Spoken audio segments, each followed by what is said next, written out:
Olá, seja bem-vindo à quinta live do projeto SOS Restaurantes. E ao meu lado estão eles... Karen e Anderson Zenf. E eu, Alfredo, vou seguir aqui hoje essa... Alfredo Correia, não sei o que. Hoje eu vou me esquecer, é só Alfredo hoje. Porque essa live aqui, ela é direto ao ponto. Hoje serve para empresário fraquinho? Não. Mas serve para pequenos, médios, né? Serve para todos os empresários. Serve para aquela pessoa que só vai ficar reclamando. Ai, que porque o céu está assim, por isso que as coisas não funcionam. Ou é para aquele cara que quer realmente fazer o negócio dele alavancar. Continue reclamando, porque é só isso que você vai fazer. Isso aí. Então hoje a live é pegar no calo mesmo, porque hoje nós vamos falar sobre a pandemia. Hoje realmente nós vamos começar a abrir a caixa preta do que é o problema da pandemia, quando surgiu todo esse problema e como que foi para vocês solucionarem muitos problemas que a pandemia trouxe. Então, antes de começar, me diz aí, como que chegou esse problema da pandemia na mão de vocês? Então, a gente ficou sabendo da notícia, né? A gente não estava entendendo muito, até porque a gente estava tão concentrado nas nossas coisas dos negócios que a gente estava véspera de Páscoa das lojas de chocolate, então a gente não estava assim totalmente ligado nas redes sociais, né? A gente sempre está ligado, a gente vê as informações que são necessárias do dia a dia, né? Quando a gente soube da notícia, a gente começou a ir buscar as informações, né? Foi quando teve o decreto de que precisava fechar os estabelecimentos que gerassem acúmulo de pessoas. Mas em Canoinhas, como era o estado de Santa Catarina, foi um susto um pouco maior, porque a gente estava recebendo uma mercadoria do Chocolates Brasil Cacau, que é da nossa franquia, e a polícia chegou lá fechando todos os estabelecimentos comerciais que tinha um decreto. Então a gente ficou assim sem saber, né? Véspera de Páscoa, chegando um caminhão de mercadoria para a loja, a gente não podia receber mercadoria, a polícia simplesmente travou e bloqueou tudo. Então, não podia nem entrar na loja. Não podia entrar na loja. A minha funcionária não podia. Foi uma coisa assim que parecia que nós éramos criminosos, assim, porque como é que você não pode entrar no teu próprio negócio? Não podia. Então a gente ficou bem impactado com essa notícia e já foi buscar a solução, né? O que a gente ia fazer? Isso era um decreto que valia mesmo. A gente ligou para uma advogada que presta serviço pra gente e realmente o decreto era do estado, não poderíamos abrir e não teria data para o retorno. Então não conseguimos receber uma mercadoria de uma das lojas devido a isso. Isso gerou um estresse muito grande, porque apesar de você estar sempre preparado para novos desafios, era algo que você não tinha controle. Você não poder receber uma mercadoria na loja porque a polícia não deixa descarregar é algo que você não tem o que fazer, né? Então, as outras medidas a gente estava tomando, mas isso foi algo que impactou mais. Mas a gente tinha Páscoa pela frente e a angústia tomou conta, né? Porque, na verdade, escondidinho a gente deu uma chorada, porque a gente tem uma equipe de praticamente 40 colaboradores, então a gente não podia deixar a peteca cair e nem mostrar insegurança, porque daí como é que os donos do local estão desesperados e a gente também vai ficar? Isso vai ser o reflexo de todo mundo na empresa. Então é agora que você ia ver, que você ia separar realmente os colaboradores que estavam com você e os que não estavam, né? E também a gente tinha que ter responsabilidade de quem era grupo de risco, se a gente tinha, a gente não deixar ir para as empresas, né? Que era o que foi recomendado. No Paraná não teve decreto, então a gente não precisou obrigatoriamente fechar, né? Então a gente fechou só a loja de chocolate, né? Então, isso, a gente só a loja de chocolate que não era necessidade, não era maior necessidade, como é que eles falam? Extrema necessidade, a loja de chocolate ficou fechada, as duas, né? Canoinhas e União. Mas a loja já o café aqui, o Daia Chicken, estavam funcionando normalmente, mas a gente preferiu adotar a medida de fechar o salão. Mas isso a gente já chega lá, Eu quero saber, Andy, vocês já estavam prontos para isso, para enfrentar isso antes de chegar a notícia, as coisas? Na verdade, a gente estava em viagem quando a gente soube da notícia. Meu aniversário. Nós estávamos em viagem e nós recebemos a notícia de que iriam ser fechados nossos negócios, E principalmente em Santa Catarina, e até a Não estrada. só o negócio de vocês, né? O negócio de todo mundo. O Brasil inteiro, na verdade, né? Passar por isso. E nós estávamos viajando. E assim, quando a gente recebeu essa notícia, foi antes de viajar, na verdade, que a gente já sabia que o vírus estava chegando, que estava dando todo o problema fora do Brasil. Isso, fora do Brasil. Que já estava começando a refletir na questão de viagens aéreas, né, navio, essas coisas. E Mas quando a nossa viagem era de 2 dias, né? quando a gente optou por viajar, que a gente já estava programada essa viagem que nós tínhamos, a gente foi fazer de carro, porque já era um meio mais fácil. Se houvesse necessidade de voltar, a gente estava de carro. E realmente houve a necessidade do nosso retorno. Um dia e meio fora só e pelo voltou. fato de que poderia fechar a estrada, fechar até outros estabelecimentos de necessidade, então nós pegamos o carro e viemos embora. Quando chegamos no dia 16, né? E já no dia 17 foi dado o decreto realmente de que tinha que ser fechada tudo em Santa Catarina. E Foi como a que Karen você falou, tava o caminhão lá já no dia 17 para descarregar, a polícia chegou com armas, falando alto, com fiscalização, mandando fechar, sair, não podia entrar, não podia nada. E deu em tudo que a Karen comentou, de que a gente não pôde receber essa mercadoria. Tudo isso véspera de Páscoa. Tudo isso véspera de Páscoa. Então esse que foi, acho que foi o maior nervosismo nosso, o maior estresse, foi realmente as lojas que a gente estava com um estoque grande na de União da Vitória. Que a gente acreditou, né? A gente sempre fez uma compra sempre todo ano maior, né? Como eu contei na outra live, a gente sempre bateu as nossas metas de venda que nós mesmos estipulávamos, até um pouco maior que o grupo estipulava para o nosso crescimento, né? Se a gente quisesse ganhar tanto, eu precisava vender mais, tomar medidas e providências e estratégias para que a gente vendesse mais. Aí o que aconteceu? Veio isso, a loja fechada, e a gente não sabia como agir, porque era um estoque de algo perecível, e que como que eu ia fazer delivery, talvez de chocolate, porque eu ainda, como eu faço parte do conselho da Chocolates Brasil Cacau, tava um caos, porque shopping fechou, tudo fechou, então você tinha que usar os teus pensamentos e estratégia para ajudar a rede como um todo, não só pensar unicamente na tua loja. E houve até um estresse com a questão até da franquia, porque a franquia queria que descarregasse o caminhão, que nós aceitássemos o produto, e nós não podíamos por causa que a polícia estava na loja ao lado, que é uma loja de brinquedos. A polícia entrou gritando e armada, mandando fechar e sair, entende? Tipo, como que nós iríamos fazer isso e receber uma carga de 400 caixas de chocolate? Não tinha como. E véspera de Páscoa, né? Véspera de Páscoa, não tinha como. A gente não ficar com a mercadoria que a gente sabia que tinha venda já, né? A venda já estava certa, a gente toda a estratégia que nós já tínhamos criado, tanto nós quanto a franquia, era uma estratégia muito certeira, muito certo de que aquilo que a gente acreditou ia vender, entende? Mas teria um problema também, porque na verdade, por causa da pandemia, tu já não sabia se conseguiria vender tudo Não sabia nem se abrir a loja, né? Exatamente, não sabia nem que em tempos normais vocês já tinham a estratégia. Isso. Agora vocês tinham uma loja fechada, um estoque gigante, duas lojas fechadas, né? E tinha um espaço curto de tempo curto para enfrentar e com todos os problemas, e além do mais, com todos os cuidados de saúde, segurança, não só dos funcionários, dos colaboradores, como das pessoas que fossem comprar. E aí, como que foi? Mas antes de nós entrar diretamente, que acho que é isso que talvez esse SOS Restaurantes vai abrir realmente essa caixa preta para que a gente possa colocar essas estratégias, e que muitas pessoas que estava aí na minha frente, não consegui ver essas possibilidades, possa colocar em prática.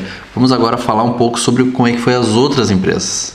Qual foi os problemas causados nas outras empresas? Já de chocolate a gente já sabe. E agora, Kyodai primeiro, qual foi o problema na Kyodai? O problema maior da Kyodai é que nós, por ser um restaurante, tem o salão aberto. Né? E como a Karen falou, nós estamos do lado do Paraná, não tinha decreto que fechássemos ainda o restaurante, mas acabamos optando por fechar por uma questão por questões de segurança tanto dos nossos funcionários como dos nossos clientes, né? E também pelo fato de que nós estamos em uma divisa de estados. Então nós estamos em uma divisa seca de estados, onde a divisão é só por um trilho de trem.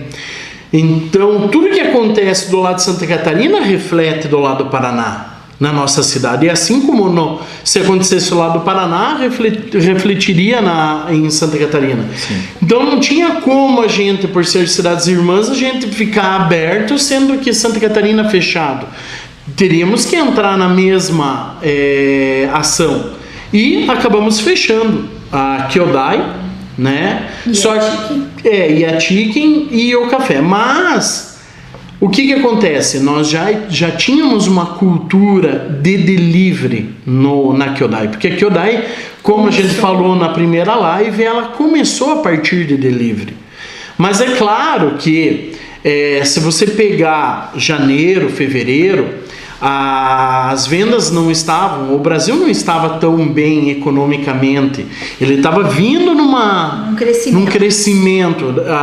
O que nós esperávamos para março era uma coisa muito boa, começando em março, até por passar carnaval, tudo como dizem, Brasil só funciona depois do carnaval. Sim. E não é mentira, né? Porque as pessoas estão viajando, estão em férias escolares. Então, tudo isso acaba impactando na gente. No interior, né? Muitas pessoas estão na praia. Então, como aqui é perto da praia, 2 horas da praia, 4 horas da praia, tem muita gente que sai da cidade aqui do interior para aproveitar as férias fora. Só volta depois do carnaval mesmo. Exatamente.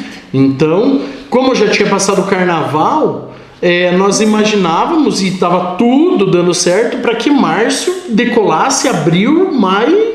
Nossa, ia ser um ano maravilhoso nessa questão.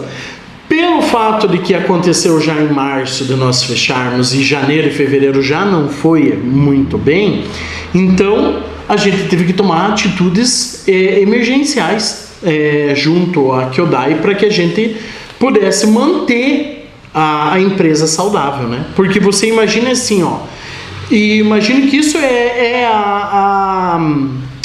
o cenário de todas as empresas hoje no Brasil. Você compra com 30 dias. Então, tudo que eu comprei lá dia 15, 16 de fevereiro, eu vou pagar quando? 16 de março. E quando que fechou? 16 de março. Então, tudo que vinha aí era uma bola de neve com o restaurante fechado. Como que eu vou? E o capital de giro... como é que eu vou dizer isso? É curto, né? O ano de 2019 não foi um ano bom.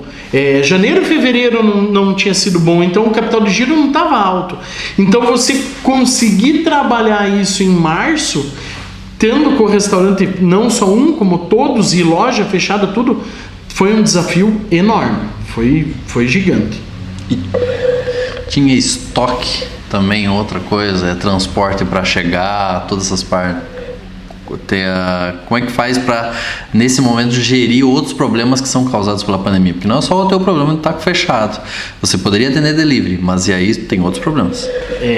O maior problema, o maior medo que a gente teve foi o fornecimento de peixe. Por quê? Um restaurante japonês, ele 3 matérias-primas básicas: peixe, arroz e alga. Simples. Quando a gente soube do maior problema que estava acontecendo na China e o nosso fornecedor principal de alga é chinesa, né? Produção chinesa, primeira atitude que a gente teve é comprar um número X a mais de algas, como é um produto que não é tão perecível e ele pode ficar armazenado por um tempo maior, a gente foi lá e compramos um estoque mais alto. Bem necessário e indispensável para o sushi funcionar, a gente comprou um estoque A gente foi se adiantando, já vendo esse cenário que poderia vir a acontecer. De arroz, de alga, só o peixe que não conseguia, porque ele é perecível. A data de validade dele é muito curta. Só que aí entrou um outro porém. Chile fechou as fronteiras com o Brasil. Chile, Brasil, Paraguai começaram todos a fechar as fronteiras devido a essa pandemia. E como é que nós iríamos receber esse peixe? Se o peixe é chileno, né? Então começou-se a imaginar um cenário de que ia ser totalmente desfavorável para nós. Conseguimos trabalhar dentro dos prazos de validades com um estoque um pouco maior de peixe, dando intervalos maiores para a gente poder ir garantindo estoque e trabalhar. Por quê? Porque começou a entrar recessão, começou a vender 2 caixas para cada empresa. Então isso tudo foi contribuindo para que a gente esteja no cenário que estamos hoje, né? Na verdade, né? Estamos nesse cenário. Né? A qualquer momento a gente pode ficar sem produto. E só que não depende de nós, ou nós pagarmos, ou nós pagarmos mais caro, não é não ter mesmo. É não ter. E não adianta. É um grande risco. Que você poderia ter comprado mais estoque de alga, mais estoque de peixe, e se você não pudesse nem atender nem delivery ainda, esse peixe onde que estaria? Pois é, não, você tem ainda esse risco, né? Você tem, eu tenho um canal de distribuição que é o delivery, ótimo. Kyodai tem cultura de delivery, ótimo. Vamos investir no delivery, né? Que isso nós vamos ver mais para frente nas lives para frente, como a gente trabalhou isso, como que a gente fez ter um aumento de delivery de X para Y, né? Só que adianta você fazer tudo isso, mas se você não vai ter a matéria-prima? Sim. Você tem que se arriscar. Você hoje, para você ser empreendedor, você já é um risco.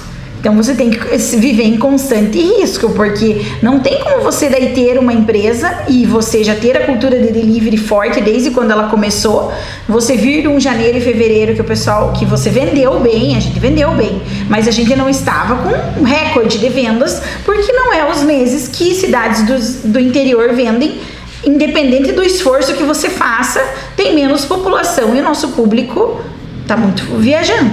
Então assim, você tem que ter a tua parcela de risco e investir para que você tenha, quanto maior o risco, maior o resultado, né? O quanto ninguém estava arriscando, nós estávamos. Então a gente estava acreditando e com toda a segurança, mesmo não sendo solicitado o fechamento, a gente fechou porque diminuiu bruscamente a quantidade de pessoas que estavam indo no salão. Então o que a gente preferiu? Já de início a gente deu algumas férias, né, para algumas pessoas que estavam com férias vencidas, que a gente nunca consegue dar, porque sempre a gente compra uma parte e eles vendem outra parte, e a gente sempre negocia as férias, porque os funcionários, a gente tem uma equipe bem organizada e enxuta, né? A gente não tem funcionários sobrando, e como a gente está sempre na operação, a gente estava bem presente. No que isso aconteceu, quem não era de maior prioridade, a gente foi dando férias, atendimento do salão, bar e essas coisas, realocou pessoas para ir para a cozinha, que a demanda da cozinha aumentou. Então assim, tudo foi estratégia para que você trabalhasse no risco, que você conseguisse suportar, né? Isso não até mesmo risco. Antes do governo tomar algumas iniciativas. Isso, a gente já pensou antes, a gente já estava lá na viagem de volta, a gente estava lá na viagem, a gente viajou, a nossa viagem era 2 dias, né? Era 3 dias que a gente virou em 2. Virou em 2. E a gente na viagem, já na noite que a gente chegou, que veio a notícia. No outro dia era o meu aniversário, a gente esperou dar o meu aniversário cedinho, a gente já voltou pra cá. Então na viagem a gente já tomou todas as providências, ligou pro fornecedor, ligou pra equipe e organizou tudo como que a gente tinha que fazer, né? Sim, infelizmente você também tem que tomar outras atitudes que são atitudes às vezes até mais drásticas, como desligar pessoas que infelizmente você tem que colocar assim, quem que gera lucro para a empresa, quem que mantém, porque você tem que ver assim, pessoas que estão lá para ajudar hoje, que são ajudantes, o trabalho delas dá para ser feito por outras, se elas, né, vamos dizer assim, se dedicar mais, ficar um pouco mais de hora, alguma coisa ela consegue suprir aquilo, consegue, então infelizmente aquele a gente vai ter que desligar. São prioridades. Porque a gente foi colocando prioridades para que a gente continuasse com a Kyodai saudável, com menos venda e garantindo a sobrevivência, vamos dizer assim, de quem estava lá dentro, né? Até porque tem um detalhe, a gente não sabia se ia vender menos ou não. Hoje a gente já sabe que já passou vários dias, mas na viagem a gente pensou, eu já fui escrevendo, qual que é a primeira medida? O que nós vamos fazer? As pessoas, quem que vai ficar onde? Porque quando você fecha empresas que você atende delivery fortemente e salão fortemente, você tem uma equipe que vai estar fazendo uma jornada de salão e uma jornada de delivery. Opa, quem que você pode desligar do salão e quem que você pode desligar da cozinha? Ou será que se a cozinha vender mais, eu vou tirar alguém do salão e colocar na cozinha? Então tudo isso a gente estava fazendo estratégias porque a gente não sabia o que ia acontecer. De primeiro momento a gente esperou 7 dias. Antes de tomar qualquer atitude. Quando saiu o decreto que a gente começou. Isso, a gente esperou 7 dias para tomar uma atitude de quem desligar ou quem não desligar, até porque a gente estava na metade do mês. Então, não foi bem 7 dias. A gente esperou da dia 31, né, de março, para daí a gente tomar as providências, porque a gente não sabia como que ia ser o cenário. As pessoas iam sair de casa, as pessoas não iam receber um motoboy, porque se dependendo do cenário que fosse, elas não iam querer nem receber um motoboy. Elas iam ficar em casa, foram atacar o mercado para sobreviver, porque elas queriam a sobrevivência, foram buscar o que era de item de necessidade básica e depois viria nosso papel de servir com segurança o alimento em casa. E será que elas teriam dinheiro para querer comprar comida pronta? Né? Será que elas gostariam agora de investir nisso, gastar nisso, do que fazer em casa? Do que comprar talvez um arroz, feijão e uma carne e fazer uma janta em casa? Era tudo uma surpresa. Era tudo uma incógnita, porque né? você pode... você vai trabalhar com algo que você planeja. A gente tem os nossos planejamentos para daqui 10 anos, é óbvio que a gente tem. Mas isso foi algo que você não planejava. E da noite pro dia. Da noite pro dia. É óbvio que a partir de agora você vai ter isso no teu planejamento constantemente. A gente já teve algo que nos engrandeceu muito, que foi na crise do caminhoneiro. Quando deu a crise dos caminhoneiros, a gente cresceu muito, porque a gente teve que buscar peixe por lugares que nem passava carro, para a gente poder continuar vendendo. Também não passou isso? Na enchente também. Então a gente conseguiu trabalhar e a gente tem um relacionamento muito bom com os fornecedores, sempre de pagar certinho, organizados. Então eles depositam confiança na gente. A gente teve situações que a gente foi buscar peixe que trouxe para outra cidade. Eu não tenho entrega para vocês, mas eu consegui chegar lá. Você busca lá? E a gente foi para outra cidade buscar. Entende? Então assim, a gente criou mecanismos já na nossa mente quando teve a greve dos caminhoneiros e as enchentes, para que a gente não ficasse meu Deus, o que a gente vai fazer agora? Isso. Que isso foi muito importante, aprender com os erros passados. O que antes tinha dado... Se eu tivesse comprado mais disso, se eu tivesse mais aquilo, né? Porque quando foi a greve do caminhoneiro e a enchente, a gente começou a ver, mas e se acontecer isso de novo? Como que a gente vai proceder? Quando deu a enchente, né? Que a gente teve que ir de carro, passar dentro de estrada com água e tal. Qual era a minha atitude? Quando veio a greve do caminhoneiro, a gente já estava um pouquinho já a risco em relação àquilo, já sabia algumas atitudes a ser tomadas. Já sabia como enfrentar, né? E já fomos aprendendo a enfrentar já com a greve dos caminhoneiros, que não deixou de ser diferente o que acontece, que agora nós temos um vírus no ar que né, prejudica ainda mais, mas a questão de fornecimento também tá delicado. É quase a mesma coisa, né? Então, nós já viemos com aquele aprendizado do caminhoneiro. Mas no caminhoneiro ainda as pessoas podiam trabalhar, não tinha essa privação que tem agora. Do delivery, mas como a gente trabalhava com delivery, ótimo, mas o que adianta eu trabalhar com delivery, salão e não ter mercadoria? Sim. Então, é um problema ali, né? Que as pessoas podiam vir, mas eu não tinha nem o que oferecer para elas. Exatamente. E daí agora eu tenho o que oferecer, mas daí eu não vou ter para quem vender. Exato. Mas eu também poderia ficar sem ter o que oferecer. Eu acho que isso aconteceu daí na enchente, porque daí na enchente as pessoas tiveram que reduzir o seu consumo, às vezes, de muita coisa, porque eles não sabiam. Teve muita empresa que fechou naquele tempo. Muitas. Daí isso joga naquela recessão de você não ter nem dinheiro para comprar mesmo, não é nem.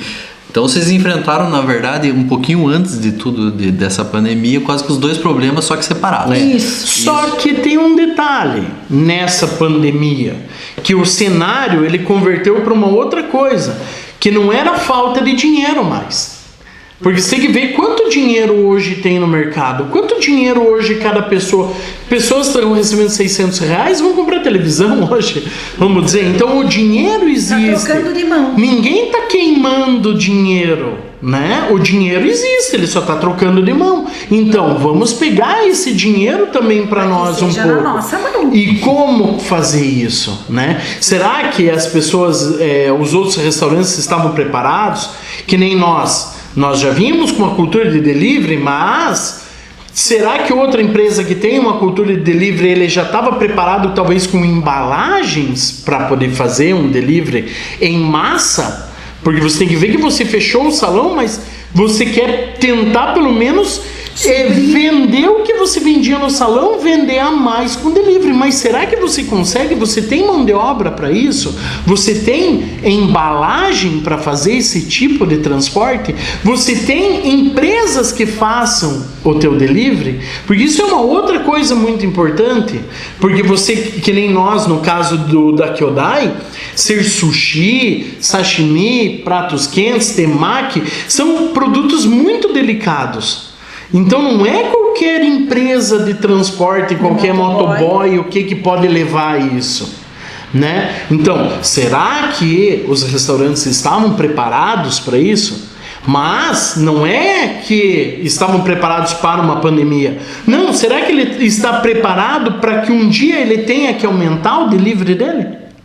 Independe que seja por uma pandemia, mas pode ser de repente por uma venda a mais. Será que ele vai estar preparado? Eu não quero mais abrir salão, só quero atender delivery. Mas você tem essa capacidade? Você está estruturado para isso?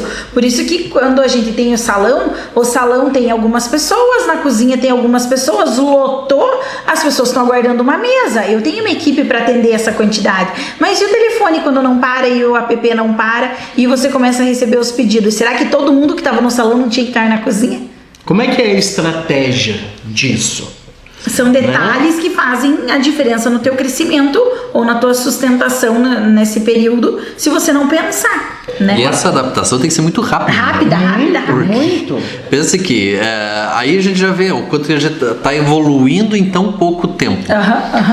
Porque talvez o EAD, há um tempo atrás... Ninguém queria. Assim, estavam todos aquela coisa descrente ainda e tudo mais.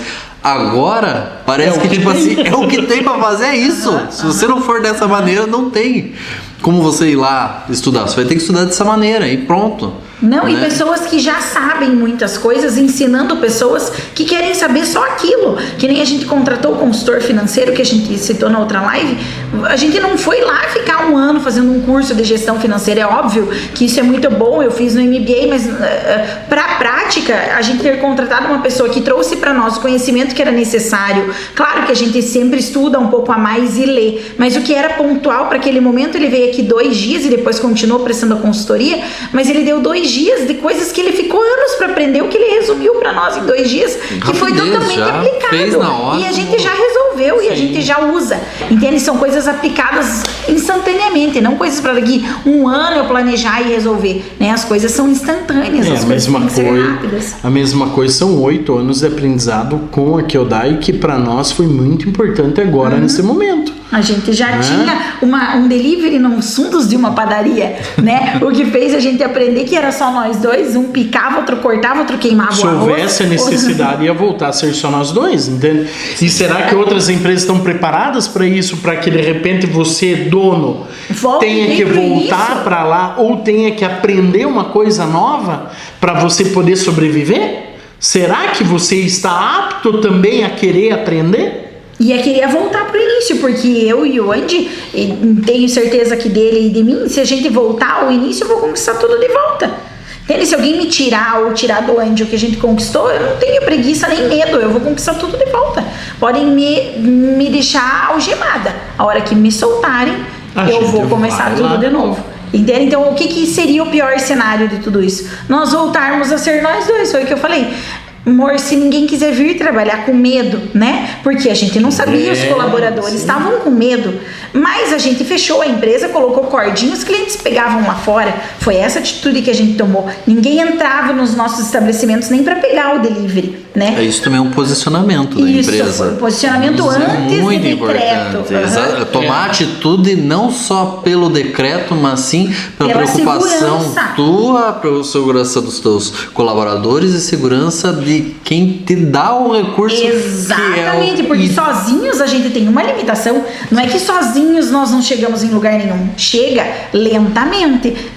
A gente teria recursos diminuídos porque são 4 mãos. Né? Agora a gente com um time, você tem que proteger você e o time, mas você também tem que continuar garantindo a sobrevivência do time, desde que seja com responsabilidade e com uma empresa organizada, porque a gente não podia simplesmente fechar a porta, mas a gente deixou ela praticamente fechada, mas atendendo as pessoas com a segurança que era necessária. As pessoas conseguiram entender isso. Sim, mas uma estratégia nossa também que foi muito importante de início foi fechar antes do decreto. Você sabe por quê? Porque gerou mais confiança no nosso cliente. Ele foi lá e botou mais confiança em nós pelo fato assim, nossa, eles foram lá e se preocuparam e fecharam para não ter aglomeração. Nossa, isso é muito importante. Não colocar a tua imagem, né, perante tudo isso é muito importante.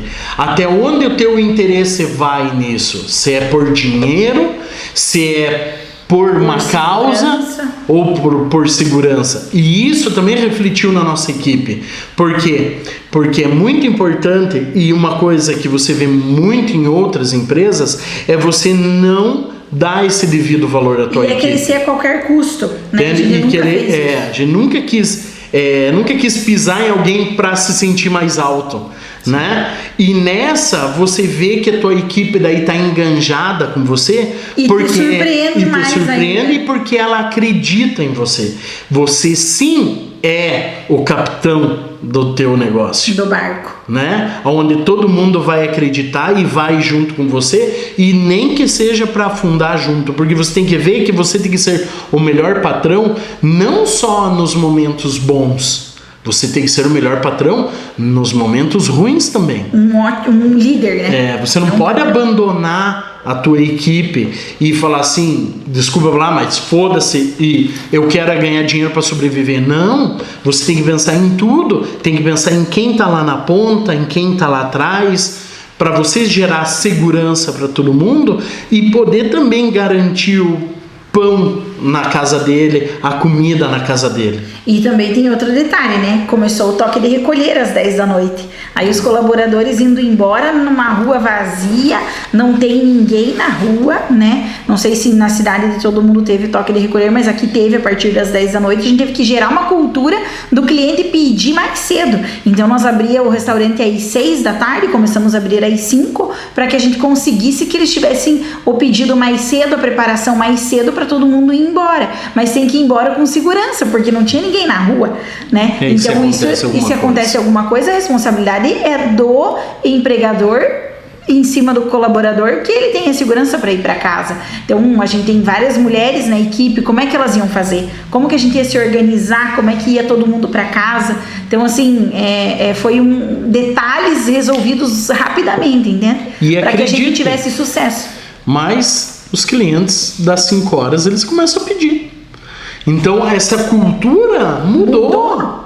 E dá 10 horas, para de pedir. No máximo 10h30, porque a gente deixou um pouquinho mais, porque como a prefeitura... Para dar uma gordurinha. Isso, e a prefeitura permitiu que com a carteira de trabalho, os colaboradores voltassem para casa sem ser preso e sei lá, né, porque é uma situação que a gente nunca imaginava passar, mas sem serem autuados ou algo do gênero. Então eles poderiam voltar com segurança.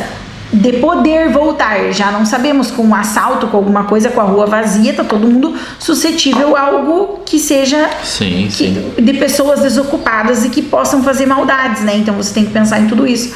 Mas a gente teve Pedidos 10h30 da noite e encerra os pedidos. Teve uma mudança de cultura da população. Totalmente o padrão. Antes acontecia de ter pedido meia-noite, né? Antes de acontecer tudo isso, tinha pedido meia-noite. Agora os últimos no máximo 10h30. E começa às 5, que antes também começava às 6, 6h30. Né? Então houve uma grande mudança, mas essa grande mudança também foi devido a nós, donos de restaurantes, também gerar isso, fazer com que permitir para que o cliente se adaptasse numa realidade que também fosse boa para ele, né? Boa para ambos, na verdade, e seguindo as normas de segurança. Exato, e seguindo o que era imposto pelo estado ou pela cidade.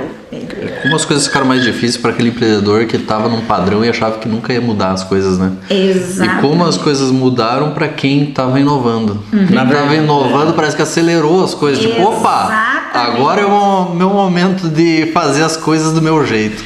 E os caras que estavam, né, o empreendedor que, não, isso daqui eu posso ir nessa maré aqui, que sempre deu certo. Eu vim esse meu negócio aqui, o meu pai me ensinou desse jeito e vai ser desse jeito. Sempre não tem esse negócio de delivery. Esse negócio, quem quer saber de delivery? O cara vem aqui comprar comigo e acabou. Ele gosta do meu negócio só. E teve que quebrar tudo isso. Aquela é outra coisa. Time que está ganhando não se mexe. Agora se provou mais que tudo que time que está ganhando, sim, tem que mexer. Tem que se reinventar. Tem que evoluir. Você vê hoje restaurantes fazendo entrega de drone, né? Para que você possa alcançar o maior número de pessoas possíveis sem ter o risco e sem depender de empresa de motoboy. Não porque a gente não queira, mas eles também estão ocupados ao máximo. Porque tem muita entrega para tão pouco prestação de serviço. Vamos chegar nesse momento ainda de motoboy aí. Mas agora nós falamos da TIC e da Kyodai. Falamos da Kyodai. Mais a Kyodai. Mas a TIC mais ou menos é quase que o mesmo padrão, foi isso ou não? Ou os problemas foram meio separados? Não, a TIC a gente já não teria o problema de fornecimento. O que a gente teria problema de fornecimento é a farinha que empana o frango, que é uma farinha importada, que a gente estava tendo que usar nacional. Mas ficou tudo bem, a gente fez alguns ajustes e deu tudo certo. A gente não teve problema de fornecimento lá e fechou também. Os clientes pegavam na sacadinha do restaurante ali, a gente deixou o restaurante fechado, né? E trabalhando. Depois eu quero que você fale sobre essas atitudes de como que... Não é só entregar mudou até a forma de você entregar o produto pro teu consumidor. Mas agora vamos falar um pouco então, aí já batemos na Chicken e da Kyodai, como que foi os problemas. E agora, quando você tem um negócio que é o café, que tem 1 ano e pouquinho, e a maioria do consumo é feito dentro do estabelecimento, como é que faz que ainda não tinha essa cultura de delivery? Na verdade eu acho que vamos pôr o microfone pra ela, porque assim, acho que isso, pra quem hoje tá enfrentando esse problema e nunca teve um delivery, acho que é o nosso caso do café. É o nosso caso do café agora. Vou ter que discordar de vocês, na verdade. A gente sempre teve o delivery, mas a gente nunca teve demanda de delivery. As pessoas não pediam muito o café. O que você pensa? O café, vou ali tomar um cafezinho, vou comer um croissant, vou comer um sanduba. A cultura do café não vinha de delivery. O café é aquela coisa, vou lá tomar meu café, terminou, vou embora e acabou. Não vou, eu tô aqui em casa...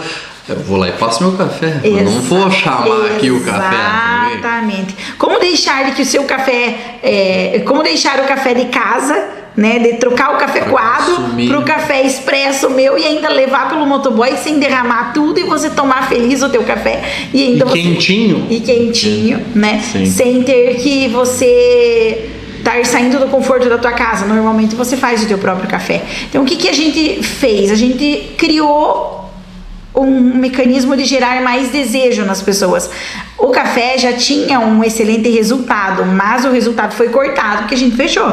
Então, o que era a nossa expectativa? Vamos aumentar o delivery. Por quê? Porque o café começou. Ele não começou, vamos começar com delivery, igual na Kyodai, que a gente começou só com delivery, ou na Chicken, que a cultura um dos focos era muito delivery. O café sempre foi com o consumo no local. Então, a gente criou algo diferenciado, preparamos a equipe, que na verdade nunca esteve preparada, né?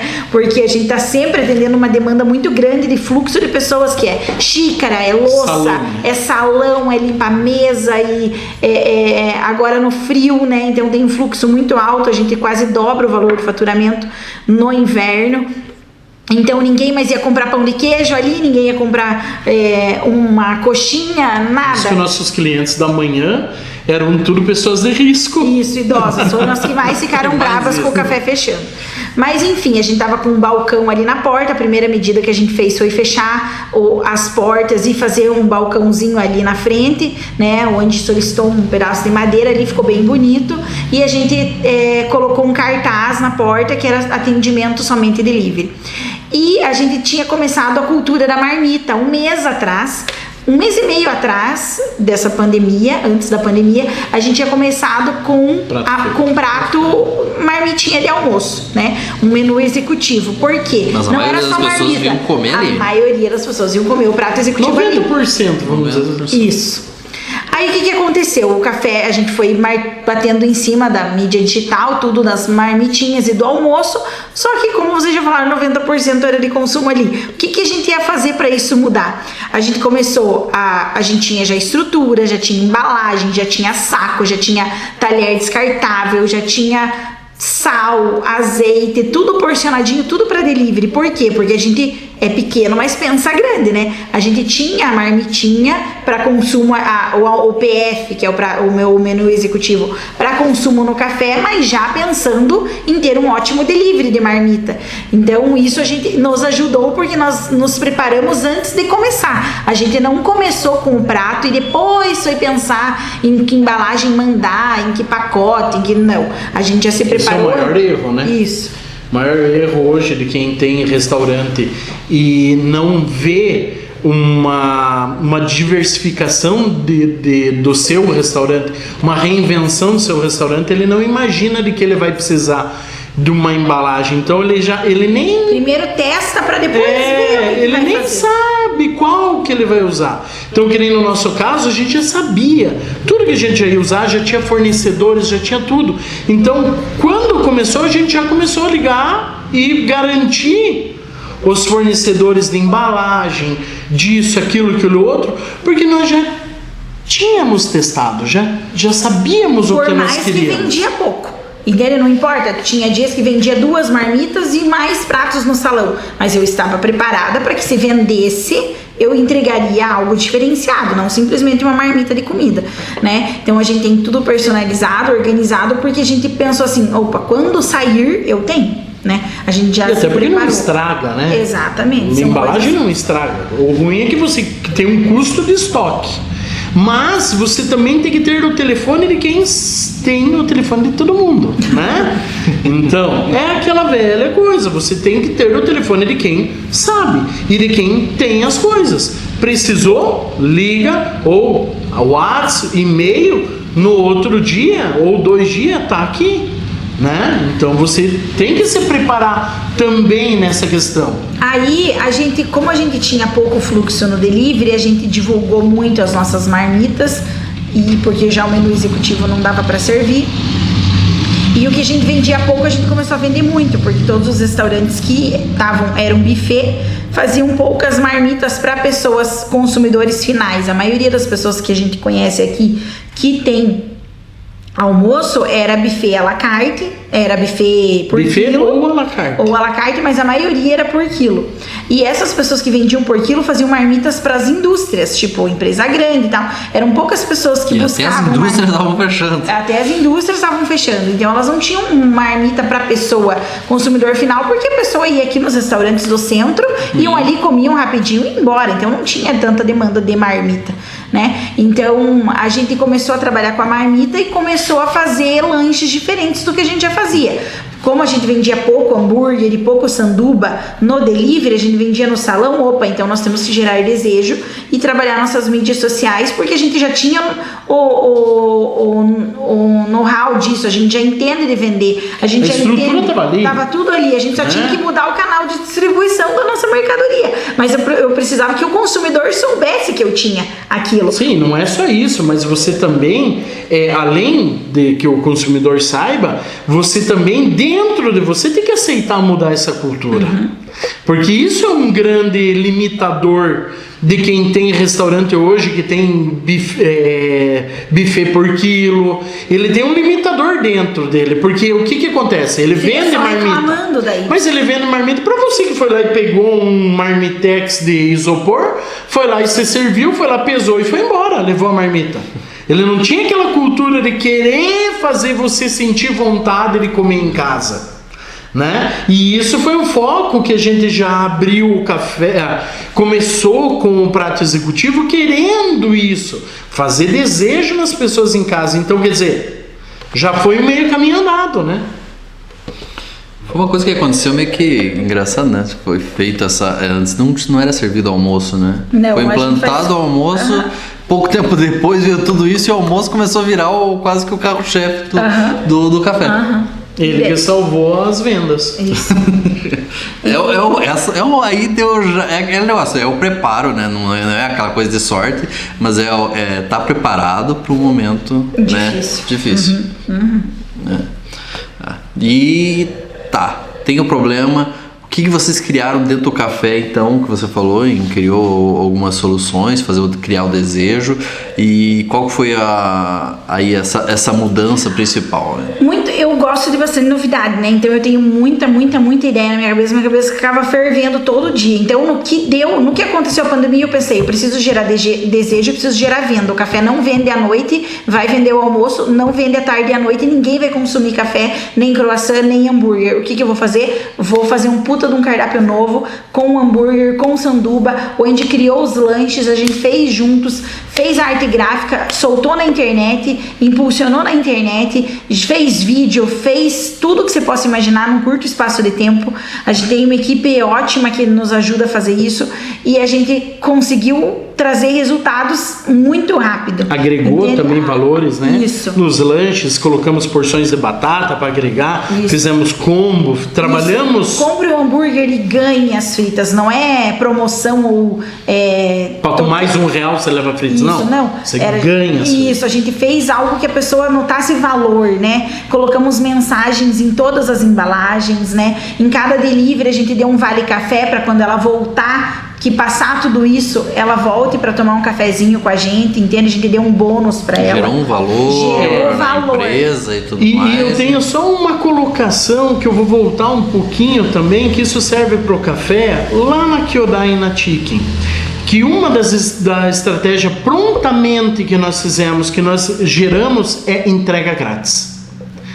Que isso foi muito importante também para a gente crescer o nosso delivery, fazer com que pessoas que não eram nossos clientes começarem a ser clientes. A gente tirou uma parte do nosso lucro e também fez uma reunião com os motoboys, que os nossos motoboys que venciam fazer uma parte das entregas eram fixos. Então a gente tem um fixo para Chicken e um fixo para Kyodai, que já estão com a gente há anos. Isso trouxe para nós uma possibilidade de a gente fazer um acordo com eles, de negociação. Opa, vamos dividir essas entregas, metade fica comigo, metade com você, e você vai ter mais entregas e a gente vai ter mais pedidos e vamos fazer esse negócio crescer. A gente precisa começar isso hoje. A gente fez reunião, ou a gente chamou eles, a gente fez reunião com eles na parte da manhã, no meio-dia a gente estava com as artes prontas que ia ser entrega grátis. E eu sentei, calculei cada bairro saindo do restaurante por quilometragem, por raio, por linha mesmo, por quilometragem, por rua. Fui fazendo para que a gente pudesse saber o real custo de cada entrega, para a gente poder sentar, conversar, negociar e ficar bom para ambas as partes. Por quê? Porque você sabe como é que trabalha o motoboy? O motoboy sai, por exemplo, com 2, 3 entregas pro centro e ele ganha as 3 entregas, mas às vezes ele entrega uma em cada quadra. Tipo, para ele o custo que ele teve foi muito pequeno. Então foi isso que eu embuti na cabeça deles, mostrei isso para garantir a sobrevivência deles como motoboy e a nossa como restaurante. Até porque o volume acabou com esse bônus que a gente deu para o cliente de entrega gratuita e foi muito bom e as pessoas gostaram disso. Nesse momento onde tem pouco motoboy, a gente teve que acabar fazendo entrega de carro, né? Você foi um deles, aí que eu quero entrar nessa parte. Tomou as ações, qual que foi os resultados nesse momento? Nós ia seguir ainda falando mas mais, o Café Central, eu entrei nesse adendo, sim. Porque no Café Central ele também entrou nesse sistema e que também fez um dos pontos elevar o número de delivery. Essa é importante falar desse estudo que você fez das quilometragens e tudo mais, para que o empresário não fique refém dos seus colaboradores ali, em questão os motoboys. Isso, você antes era totalmente refém deles, tipo, não, é esse o preço e esse é o preço. Quando você entende o mecanismo... O ser refém, a Karen vai falar de um negócio em questão de colaboradores que aconteceu com um colega nosso que tem restaurantes, que ele não estava podendo ficar com funcionário até as 10 horas. A gente estava conversando com um colega nosso, ele falou assim que os colaboradores estavam falando para ele que, meu Deus, ele ficar depois das 10 porque ele ia, eu não sei quem aí de uma gangue ia matar. Entende? Então, tipo assim, olha o que os colaboradores estavam falando pro proprietário, entende? Tipo assim, era um tipo de coisa assim que nós não ouvíamos. A gente teve 99% da nossa equipe, por mais que estivesse com medo, estavam conosco, estavam presentes. E os motoboys, o Andy fez e mostrou a planilha, porque a gente é muito preto no branco. Como eles ganham com a gente também ganha com eles. Eles são pessoas cuidadosas, eles passam segurança pro cliente, eles são pessoas que são de confiança, porque entra no apartamento, entra no prédio, sabe? São pessoas que vão toda semana, sabem onde você mora, apertam o interfone e entram na porta da tua casa. Então isso gera algo de bom para os clientes, que não é uma pessoa estranha que vai aparecer e vai lá e vai ver a tua casa, talvez ver uma parte da tua intimidade, entrar na tua porta, ver se você tem cachorro ou não, entende? Isso tudo você acaba entrando na intimidade da casa da pessoa. E os nossos motoboys que fazem parte da nossa equipe sabem a nossa cultura, e a gente tentou fazer de uma forma que o Andy fez essa soma para mostrar para eles que a gente não queria ganhar nas costas deles, muito pelo contrário, a gente estava dando um bônus para o cliente, um presente para o cliente nesse momento difícil, para garantir o futuro deles também. O futuro de todos nós, né? Porque ia alavancar, como alavancou muito os nossos pedidos, e ia alavancar para eles, né? Então, isso foi uma ajuda, uma negociação, um combinado que não sai caro, entende? Que a gente entrou num acordo para que ambas as partes tivessem sucesso. Isso que é importante. De forma honesta. Os dois lados ganharem, né? Porque às vezes o empresário fica, eu quero ganhar. Eu não quero que ele ganhe nada, ele já tá levando 3 entregas, ele que baixe isso. Não foi o nosso pensamento. Nosso pensamento foi de unidos venceremos, literalmente. Sim. Entende? Não foi nada fora disso e totalmente íntegro, né? Falando a verdade, né? Uhum. Então tá, agora vamos partir para os resultados. A parte dos chocolates, vamos deixar mais pro final, que acho que esse é a cereja do bolo, né? Uhum. Saber quais foram os resultados e como você chegou lá. Os resultados eu acho que cenas para o próximo capítulo, hein? Tudo bem, vamos... mas eu gostaria ainda que você desse pelo menos um pouquinho uma pincelada, assim, tal, dos 2 primeiros dias ali. Os 2 primeiros dias que acho que foram uma cruciais nessa, virou a chave, principalmente quando você tomou as ações e você viu, acertamos algumas coisas aqui, deu na veia. Então, vou discordar de vocês, não falaremos do resultado, falaremos na próxima live. O que a gente ela tá aprendendo. O que a gente fez, que foi muito bom, foi ter algo na nossa cabeça que não é por mal, muito pelo contrário, é porque eu tenho uma pessoa bem alemã e bem crica no financeiro, é que a gente não conseguiu ficar refém dos aplicativos. Então, assim, a gente com com a gente tendo... Nada contra os aplicativos, né? Todo mundo tem que ganhar, mas, né, você também tem que pensar assim... Vamos fazer a conta antes. Quando a gente começou a fazer a conta e a gente começou a ver, tá todo mundo com o aplicativo e a gente tá ficando para trás, isso aconteceu faz 1 ano, né? E o xaropão aqui, não. E o Andy é tipo aquele cara assim que no começo, quando a gente abriu o restaurante, ainda não contei essa parte, mas um dia eu conto, ele não queria mudar nada, não mudava um combinado. Se o cliente queria tirar o salmão e maçaricar o salmão pra pôr no temaki com ele, não dava pra mudar. Não, a receita é essa. Depois, não, a receita é essa, eu não posso mudar, a receita é do chefe.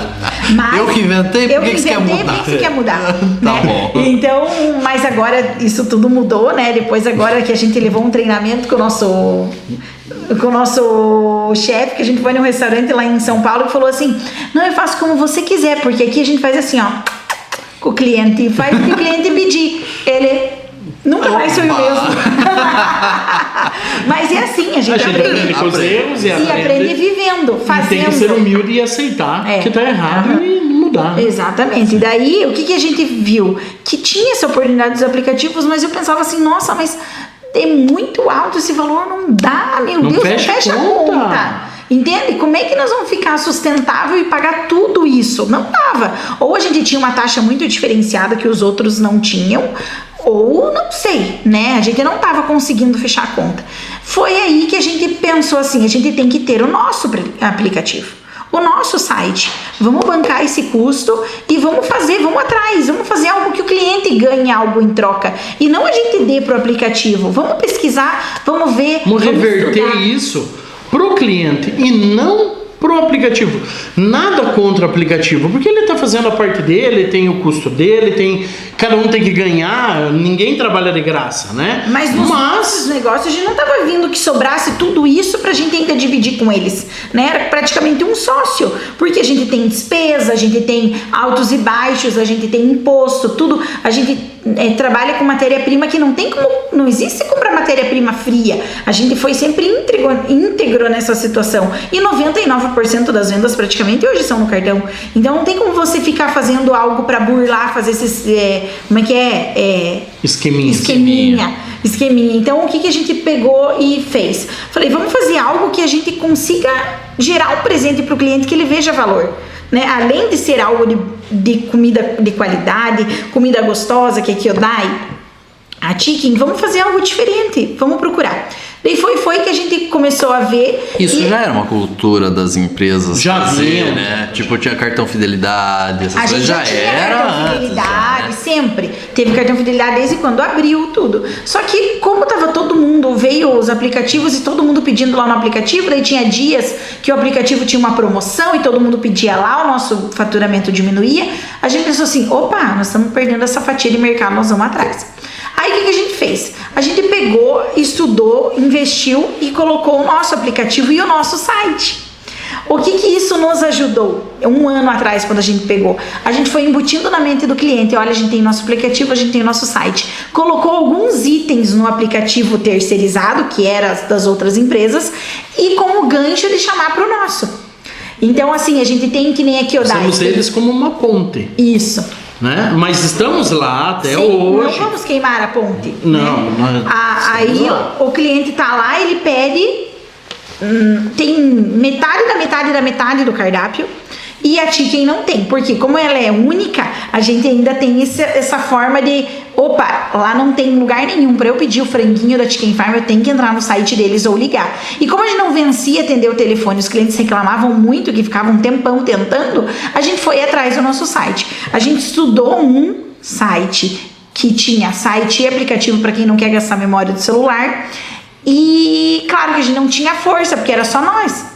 A gente não tinha um grupo de empresários que entraram com a gente no mesmo site, não, era nós. Até a gente fez Good Food União e ofereceu, mas eles não quiseram, porque talvez pela força ser menor, o marketing ser menor.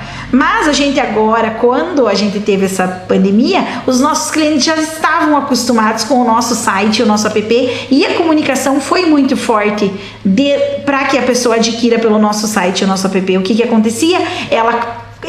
comprava, acumulava pontos, trocava por sushi ou franguinho grátis, e ainda eu podia estar dando presente para ela sem ter que dividir a minha margem nesse momento que o salão tá fechado com as empresas de aplicativo, entende? O aplicativo era nosso, então isso tudo facilitou muito. Foi o nosso ápice de crescimento de delivery sustentável, porque não adianta eu ter um montarelo de delivery, ter lá uma penca de pedido e dar 15%, 20% pro iFood ou etc. Porque tem empresas que nem a Karen falou, cobram 20%, 15%. Me diga onde você consegue ser uma empresa sustentável, saudável, dando 15%, 20% da sua receita para outra empresa. Mas até você fica sustentável se você tem o salão, se você tem um delivery de telefone e uma parte desse aplicativo. Porque daí você usa como marketing a venda dele. Tudo bem, tá, mas agora, num momento desse, que era só delivery e ter que pedir, a maioria das pessoas ou é telefone ou aplicativo. Meu Deus do céu, aonde que eu vou sustentar e vou manter minha empresa pagando 20% para alguém que só está gerando um aplicativo? Entende? Eu não tenho como, isso é inviável. Por isso que não é que seja totalmente inviável. Tem pessoas que aumentam o valor e colocam lá. Entendeu? Mas a gente queria praticar o mesmo preço, entende? Não queria que lá no aplicativo a pessoa pagasse mais caro, mas a gente queria também dar a conveniência para o cliente de comprar na facilidade, não ter que ficar ligando lá e dar só ocupado, entende? Essa parte, essa fatia a gente perdia, mas quando a gente investiu nesse site próprio, colocou coisas no cardápio, fez cartão fidelidade, fez o programa de fidelidade embutido no site. A gente não buscou só um site, a gente buscou um site que tivesse um benefício e a gente teve que fazer o regulamento. Então foi uma coisa muito legal e que foi assim, para nós foi o que foi um dos diferenciais, mas aí a gente pode contar um pouco mais nos próximos capítulos. Mas essa coisa que tem no aplicativo é a mesma coisa que quando você for vender uma casa, né? A casa, uma imobiliária vai lá, avalia a tua casa, diz que ela custa, vamos lá, 100 mil, 10 mil vai ficar com ela. E não é que você tenha que não ter a imobiliária, mas talvez a gente achou uma alternativa para que se a gente dividisse com alguém que fosse com o cliente. Acho que poderia até o comprador pagar 95. Exatamente. Mas aí, vamos dizer, eu abri minha mão de 5, mas eu não dei para uma imobiliária, dei para o cara que está comprando minha casa e eu tô ganhando mais 5 ainda. E não então, é que a gente fale mal desse serviço, não. É uma alternativa a mais que você tem de você dar algo em troca para o teu cliente e a tua margem ser um pouco maior no momento, porque o cliente vai receber isso em forma de produto depois, né? A gente dá como se fosse 10% de desconto para que depois de 10 pedidos ou depois de um valor X de pedido, que o nosso aplicativo não é por pontos, é por compra. Então se você comprou R$500, com certeza no próximo pedido você tem um monte de coisa grátis, entende? Sim. Mas é uma forma de você poder retribuir que o cliente é fiel a você. Entende? Ser fiel na tua empresa tem vantagens, isso é bom. E tudo isso também gera que você sabe quem é teu consumidor, porque você tem uma lista de clientes. Você tem um controle, porque é o teu aplicativo. Basicamente. Você gera vê se põe em preto e branco isso. Tá, não, pode. E a gente também faz promoções exclusivas para quem é nosso cliente. Dentro do nosso aplicativo, que isso também gera uma maior retenção dos nossos clientes dentro do nosso aplicativo. E isso é importante, porque assim, não é errado pôr no iFood alguma coisa assim, até porque você vê o número de empresas, o número de restaurantes que se criaram agora nessa pandemia foi uma coisa enorme. Pessoas que perderam emprego e para sobreviver ele teve que fazer algo, ele criou algo em casa para vender. Então foi ótimo ter o aplicativo, porque salvou essas pessoas que estavam em casa sem uma renda. Hoje ele foi lá, criou algo, já pôs no aplicativo, tá vendendo, tá ganhando, tá girando a roda. E a gente tem que competir com tudo isso também, que tem funcionário, que tem estrutura. Então por isso que você tem que sempre pensar numa estratégia que você proporcione uma experiência diferenciada para o cliente, para que ele seja teu cliente. E que você tenha uma melhor lucratividade. Isso tudo na formalidade, sem cair na informalidade, que muitas pessoas estão entrando hoje. Que hoje muitas pessoas estão entrando nessa informalidade. E como aguentar isso hoje? cenas para os próximos capítulos. Mas eu quero dar um spoiler, por causa que para que as pessoas queiram assistir o próximo episódio, eu preciso saber mais ou menos o quanto de clientes novos a Chicken ou a Kyodai, me dê uma delas aí, teve depois dessa mudança. Coloque o microfone. Teve noites que teve mais de 50% de clientes novos que a gente nunca teve o prazer de atender e nem teve talvez o canal ou alcançou essas pessoas, né? E elas descobriram as nossas marcas, a gente fez elas descobrirem, né? Com estratégias que a gente utilizou, que nós vamos contar no próximo capítulo. Com o maior prazer. É que não tem todo esse tempo aqui pra ficar falando tudo de uma vez só. Por isso a gente criou o SOS Restaurantes para poder compartilhar durante todas essas lives, abrir totalmente a caixa preta e falar preto e no branco como que funcionou e como que você pode colocar na prática. Isso. Que é isso que é o mais interessante, porque de quem fala e faz. Quem fez e fala, não talvez só falar, né, sem aplicar, né? A gente vive isso literalmente na veia todos os dias, né? É por isso que a gente compartilhou, principalmente nessas primeiras lives, a história de todas as empresas, para não chegar aqui e, vamos dizer, só jogar coisas tipo, funciona desse jeito, teoria. Não, é prática mesmo. Literalmente na mão na massa mesmo, né? É isso, né? É então, isso.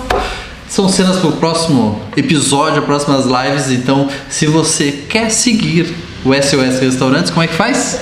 Clica aqui embaixo no sininho para receber as notificações e se inscreve no nosso YouTube, canal. No YouTube para você receber as notificações das novas lives. Aí. Exatamente. E para se inscrever também no canal e curtir a nossa página no Facebook.